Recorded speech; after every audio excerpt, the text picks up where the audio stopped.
South ఇండియాలోని అతి తక్కువ ధరలకి రత్నాలను అందించే ఏకైక సంస్థ 6JVR. మిచాంగ్ తుఫాను ఎంత అల్లకల్లోలం సృష్టించిందంటే మనకి తెలిసింది కొన్నే, తెలియకుండా ఎన్నో ఇబ్బందుల్లో ఉన్న ప్రజలు చాలా మంది ఉన్నారు. అది ఏంటి అని తెలుసుకునే ప్రయత్నమే ప్రస్తుతం మనం అనకాపల్లి జిల్లా ఎస్ రాయవరం మండలంలోని హైవేకి ఆనుకొని ఉన్నటువంటి పెనుగొల్లు విలేజ్కి వచ్చాము. ఇక్కడ 50 కుటుంబాలు నివసిస్తున్నాయి. గత 4 రోజులుగా వీళ్ళు కంటి మీద కునుకు లేకుండా ఉన్నారు అంటే ఇప్పుడు ఈ ప్రస్తుత దృశ్యాలు చూస్తేనే మీకు అర్థమైపోతుంది, నేను చెప్పకముందే. ఎందుకంటే కనీసం ఇక్కడ ఒక మనిషి మోకాళ్ళ లోతు వరకు ఇక్కడ మునిగిపోయిన పరిస్థితులు నెలకొన్నాయంటే వీళ్ళు రాకపోకలు పూర్తిగా నిలిచిపోయాయి. ఏం కావాలన్నా కూడా బయటకు కూడా రాలేని పరిస్థితుల్లో పిల్ల పాపలతో ముసలి వాళ్ళతో అందరూ తీవ్రమైన ఇబ్బందులు పడుతున్నారని చెప్పొచ్చు. సో ఇప్పుడు కూడా మనం ఇండివిజువల్గా వచ్చేయడానికి లేదు, అంత భయంకరమైన పరిస్థితులు. మోకాళ్ళ లోతులో నీళ్ళైతే కనుక ఇక్కడ మొత్తం ఈ ఊరంతా చుట్టుముట్టాయని చెప్పాలి. ప్రస్తుతం అయితే ఈ పెనుగొల్లు విలేజ్ జల దిగ్బంధంలో చిక్కుకుందని చెప్పడంలో ఎలాంటి డౌట్ లేదు. సో ఇక్కడ మీరు చూడొచ్చు, మనం పైనుంచి దిగుతున్నప్పుడు కూడా ఒక చిన్న వేవ్ ఉంది. ఏ మాత్రం స్లిప్ అయితే అది ఎంత ప్రమాదమో మీ అందరికీ అర్థమవుతుంది. విజువల్స్లో మేము చూపిస్తున్నాం. సో ఇప్పుడు కూడా ఈ నీటిలో అంటే భారీ వర్షాల వల్ల గత 5 రోజులుగా ఈ విలేజ్లో నెలకొన్న పరిస్థితులు ఇవి. సో ఇందులో ఏ పురుగులు ఉన్నాయో ఏ పాములు ఉన్నాయో తెలీదు. అత్యవసరానికి కొంతమంది మాత్రం బయటకు వెళ్తున్న పరిస్థితులు కనబడుతున్నాయి. ఇక్కడ మీరు చూడొచ్చు, ఈ పెనుగొల్లు విలేజ్లో 50 కుటుంబాలు నివసిస్తున్నాయి. ఇక్కడ రైట్ సైడ్ చూడండి, ఆల్రెడీ 2 పాములు కొట్టాము వేళ. అవును మేడం, చాలా ఇబ్బంది పడుతున్నాం. పిల్లలకి తెలియక బయటకు వచ్చేస్తున్నారు గుబుక్కుమని. మాకు భయంగా ఉంటుంది, వాళ్ళు వచ్చేసి ఏ పాము మీద అడిగేసేస్తారో అని చాలా బాధపడుతున్నాం. ఇప్పుడు నిన్నటి నుంచి కూడా చాలా ఇబ్బంది పడుతున్నాం మేము. భోజనాలు చేయాలనిపించట్లేదు అసలు. ఈ పిల్లల్ని కాసుకొని ఎలా వెళ్ళిపోతారో అని భయంగా రాత్రి అంతా గడిపాం. ఈ రాత్రి కూడా అలా గడపాలా మరి. మొన్నటి నుంచి ఇలాగనే ఉంది పరిస్థితి, ఇలాగనే ఉంది. నిన్న రాత్రి నెక్స్ట్ ఈ రోజు 2 రోజులు కూడా అలాగే ఉంది. పాములు కూడా విపరీతంగా వచ్చేస్తున్నాయి. అసలు ఎవరో పట్టించుకునే వాళ్ళు రావట్లేదు. పొద్దున్న ఎవరో వచ్చారు, అమ్మారు వాళ్ళు ఇందాక సాయంత్రం వచ్చారు. సాయంత్రం వచ్చి అక్కడ భోజనాలు పెడుతున్నాను బాబు పదండి అన్నారు. ఏదో మేకలు తోలుకెళ్ళారు. ఎలా ఇల్లు ఒకరు వదిలేసి ఎలా వెళ్ళిపోతారండి. వెళ్ళిపోయాం, వెళ్ళి వచ్చాం. మరి చూసుకోవాలి కదా, ఇంట్లో ఏమున్నాయి ఏం లేవో చూసుకోవాలి, మరి పిల్లల్ని చూసుకోవాలి. బట్టలన్నీ ఇక్కడే ఉండిపోయి చాలా ఇబ్బంది పడుతున్నాం. ఏంటి పరిస్థితి ఏంటి ఇట్లా ఉంది? అసలు పిల్లలు బిక్కుమంటూ అక్కడ ఉండిపోయారు, గోడలెక్కి కూర్చొని చూస్తున్నారు. అసలు వాళ్ళ ఊరు ఇలా కూడా చూడాల్సి వస్తుందని వాళ్ళు అనుకోలేదు. ఏంటమ్మా నిన్నటి నుంచి ఇట్లానే ఉంది మా పరిస్థితి? ఇంక ఇంతేంటి, మమ్మల్ని ఎవరు పట్టించుకోరు. ఇంక మా పరిస్థితి ఏం చెప్పుకోమంటారండి? ఎవరిని అడిగినా మా పని ఇంతే, అక్కడి నుంచి రోడ్డు మీద హాయ్ అంటారు. అవసరం అయితే ఖాళీ చేసేసి వచ్చేయండి, స్కూల్కి వచ్చేయండి అంటారు. అక్కడికి వెళ్ళిపోతాం. అక్కడికి వెళ్ళిపోయి ఉండడం తప్పించి ఇంతకు మించి ఏం చేయరండి మాకు. అసలు ఈ కాలనీకి అసలు దారి కూడా లేదండి. ఇప్పుడు ఎంత వర్షం వచ్చినా ఎంత బురదైనా అలా హైవేకి ఎక్కవలసిందే, అంతే తప్పించి పోనీ ఇంతమంది ఉన్నారు ఏదోటి చేద్దామన్న ప్రజలు కూడా లేరండి ఇక్కడ. అసలు ఇదే పరిస్థితి ఎప్పుడు వాన స్టార్ట్ అయిన కానీ ఇదే పరిస్థితి అండి. బయటకి అడుగు పెట్టడానికి లేదండి. ఇంకా ఏదో ఉన్నవాడు తిన్నో లేనోడు అలా పస్తుండి పడుకోవడం తప్పించి ఇప్పుడు నాకు ఉందని వేరే వాళ్ళకి పెట్టలేను కదా, నా పిల్లలు వదిలేసుకొని. అదండి ఇక్కడ పరిస్థితి. అలాగని మమ్మల్ని ఎవరో నాయకులు వచ్చి ఓదార్చేది అంత ఇదైతే ఏమి లేదు ఇక్కడ. ఇక్కడ 2 పాములు కూడా పిల్లలకి ఏం తెలుస్తుందండి? వచ్చేస్తున్నారు కిందకి, నీరే చిన్నపిల్లలు వచ్చేస్తుంటాయి, పాములు అని తెలుస్తున్నాయి వాళ్ళకి. మేమే చూసుకుంటున్నాం అండి, చూసుకొని కొట్టుకోవడమే. ఇంకా అది ఇలాంటి పరిస్థితుల్లో ఎవరికైనా హెల్త్ బాగోకపోతే తీసుకెళ్ళడానికి ఏంటి అసలు ఏం చాలా హెల్త్ బాగోపోయినా ఏం చేసేది లేదండి, ఇంట్లో పెట్టి చంపేసుకోవడమే. ఇంకా అంతకు మించి చేసేది ఏమి మాకు ఏ ఆప్షన్ కూడా లేదు మాకు.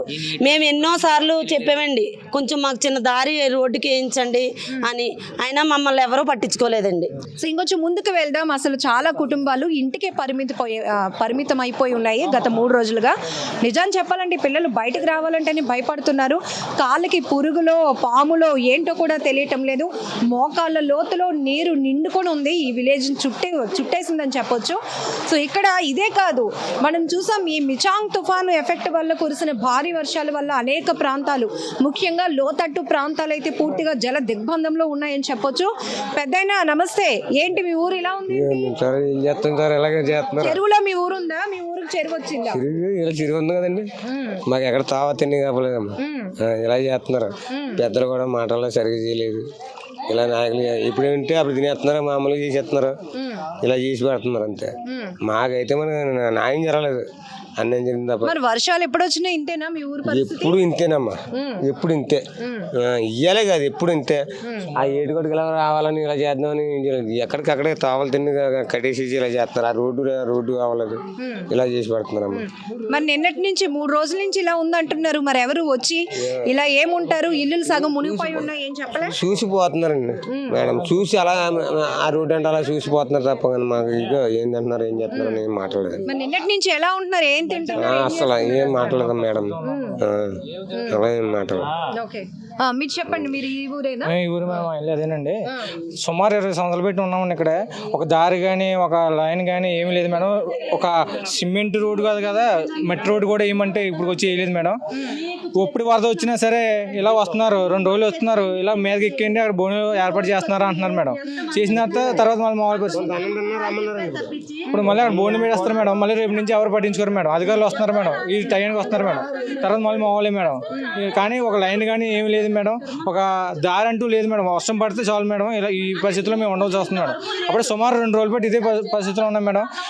వరహనేది ఇప్పుడు పొంగిన ఇదే పరిస్థితి మేడం మాకు. అప్పుడు పాములు తేళ్ళు అలాంటివి వచ్చేస్తున్నాయి మేడం. చాలా ఇబ్బందిగా ఉంది చిన్నపిల్లలతో. ఇక్కడైతే లేడీస్ చంటి పిల్లల్ని పట్టుకొని తమ ఆవేదన వ్యక్తం చేస్తున్నారు. ఆవిడతో కూడా ఒకసారి మాట్లాడదాం. ఇక పిల్లల తల్లుల పరిస్థితి అయితే ఏంటమ్మా? చంటి పిల్లల తల్లివండి, పట్టించుకునే వాళ్ళు ఎవరు లేరు. ఏమన్నా అన్నామనుకో మళ్ళీ వాళ్ళని ఇంకా ఇది చేసి చాలా చీప్గా చూస్తారు. మళ్ళీ ఈ ఊరు ఇక్కడ మాకంటే ఇప్పుడు వచ్చి వంగలపూడి అనిత గారు వచ్చారు ఫస్ట్ టైము. మళ్ళీ మీరు వచ్చారు, ఒక 5 సంవత్సరాల కిందట ఆవిడ వచ్చారు, మళ్ళీ ఇప్పుడు మీరు వచ్చారు, ఇప్పుడు ఇందాక ప్రెసిడెంట్ గారు వచ్చారు. ఏటమ్మా ఎలా ఉందని ఎవరు అడగలేదు, డైరెక్ట్ వెళ్ళిపోయారు. ఏటారు ఇల్లు మునిగిపోతే వాళ్ళే బాగోలేని వాళ్ళు, ఇక్కడ మిగతా వాళ్ళందరూ బాగానే ఉన్నట్టే. అది ఇక్కడ తీరు. ఇప్పుడు మీరు 3 రోజుల నుంచి ఇంకా మరి బయటికి రాలేని పరిస్థితి ఉందా అసలు? ఉందండి. వర్షం పట్టించుకునే తీరు ఉండదు. అంతా ఏటంటే బయట నుంచి వచ్చిన గవర్నమెంట్ సొమ్ము కూడా సగం లంచం వెళ్ళకి, అది కూడా డైరెక్ట్ పేదవాళ్ళకి పంచుదామన్న తీరు ఎవరికీ లేదు. మీరైనా కొంచెం ఏమైనా న్యాయం చేస్తే పేదవాళ్ళకి మిమ్మల్ని గెలిపించే అవకాశం ఉంటుంది. తుఫాను అని చెప్పగానే అందరూ ఇంట్లో ఉన్నగాడికి ఉండి తినేసి కూర్చున్నారు, ఎందుకంటే బయటకు వస్తే ప్రమాదం కాబట్టి. కానీ మీ పరిస్థితి అది కూడా లేదు. ఏంటి నిన్నటి నుంచి అసలు తుఫాను అని చెప్పిన దగ్గర నుంచి ఎలా గడుపుతున్నారు అసలు? లేదండి, సంటి పిల్లతో అలా ఉండండి. ఒకసారి మా పొజిషన్ చూస్తే ఇల్లు స్కీమ్ అన్నారు. ఇల్లు స్కీమ్ ఏంటి, ఇల్లు మొత్తం 75,000తో అయిపోద్దా మేడం? 75,000 వచ్చిందండి మాకు ఇల్లు స్కీము. ఇల్లు మని ఎవరికి మా అక్కలకి పెళ్లి చేశారు, వాళ్ళకి ఇల్లు లేదు, మాకు ఇల్లు లేదు. వాళ్ళు ఇక్కడికి వచ్చారు, ఇల్లు ముసలి ఇద్దరు ఆ ఇంట్లో ఉంటున్నారు. ఆ పాక చూడండి ఒకసారి ఎలా ఉందో. ఇప్పుడు వర్షం వస్తే ప్రతి సంవత్సరం ఇదే పొజిషన్. ఏటివారిని చూసుకుంటారు, ఎవరు గెలిచినా ఏటివారిని చూసుకుంటారు, సరే వెళ్ళిపోతారు. ఇంక మధ్యలో ఉన్న వాళ్ళు ఎట్టిపోయినా ఎవరికి అవసరం లేదు. మన పిల్లలతో సంటి పిల్లలతో ఎలా ఉన్నారని ఎవరు పట్టించుకోరు. ఇప్పటికి వచ్చి తెలుగుదేశం పార్టీ వాళ్ళు వచ్చారు, కాంగ్రెస్ పార్టీ వాళ్ళు వచ్చారు, ఇదే లైన్ లో వెళ్ళారు. ఏమ్మా ఏంటి పొజిషన్ ఇలా ఉంది, ఖాళీ చేసి వచ్చి అని మిమ్మల్ని మేము చూసుకుంటా అన్న వాళ్ళు ఒక్కరు రాలేదు ఇక్కడికి. సంటి పిల్లతో ఉన్నా ఎలా ఉంటాం మేడం ఒకసారి చెప్పండి. ఎంత జనం నా ముందే వచ్చారు ఇక్కడికి. ఏటమ్మా పరిస్థితి ఇలా ఉంది, వచ్చేస్తారా, మీ ధైర్యం మేము ఉంటారా అనేది ఎవరు అడగలేదు. నేను చెప్తున్నాను, వాళ్ళ ముందే నేను మాట్లాడతాను మేడం, ధైర్యంగా నేను మాట్లాడతాను. ఎవరు అడగలేదు. ఇటు నుంచి వెళ్ళారు, మళ్ళీ ఇదే రూట్ నుంచి వెళ్ళారు. ఈ గ్రామంలో పరిస్థితి అయితే మనం చూడొచ్చు, అసలు చాలా దారుణంగా ఉంది. మా పరిస్థితి ఎప్పుడు కూడా, ఇప్పుడే కాదు తుఫాను వల్లే కాదు, ప్రతి సంవత్సరం వర్షాకాలం వచ్చిందంటే గుండెలు పట్టుకొని మా బ్రతుకులు ఉంటాయి అని వీళ్ళంతా చెప్తున్నారు.